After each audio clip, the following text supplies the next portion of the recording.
Hello, my name is Jeanne Berg.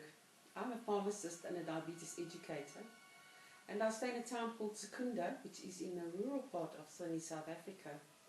Today I have a friend with me. Her name is Angie, and she has a few questions for me about diabetes, don't you, Angie?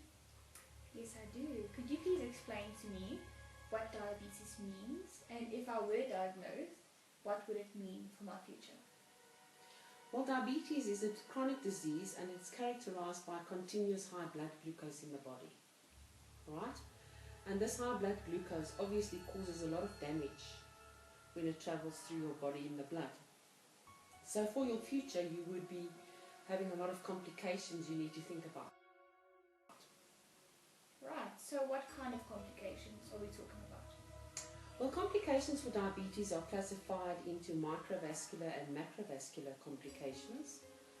And the macrovascular would involve damage to your eyes and your kidneys and your nervous system in your body. Wow. Tell me more about macrovascular complications. It's a very big word. Break it down for me. Right. Vascular refers to the blood circulation in the body. The body uses vessels to circulate the blood, and the vascular refers to that specific vessel. So macrovascular would refer to the larger vessels in the body, and these are usually ones that are associated with the heart. So further on the subject of macrovascular disease, as many of us know, the blood is carried from the heart to the rest of the body in vessels called arteries. Now usually these arteries have a thin, healthy lining, but when they are subjected to high blood glucose all the time, these linings get damaged, and you sometimes get a plaque build-up. Plaque is what we would know as fatty materials, or as the layperson would know, cholesterol.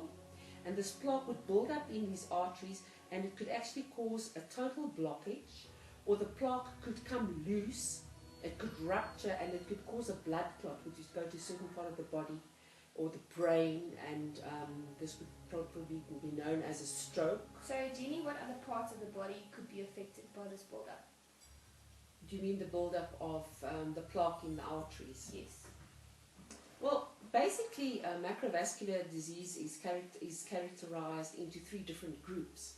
And atherosclerosis, which is this big name they give to the build-up of plaque in the arteries, causes coronary artery disease.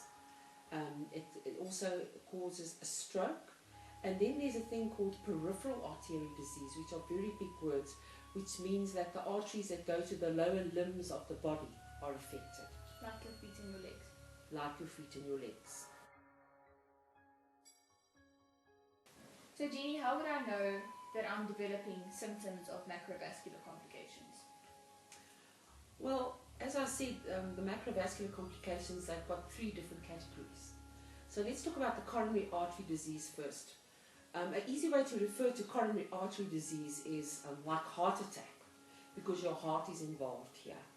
So if you had symptoms of coronary artery disease, then you would be having swelling of your feet and ankles.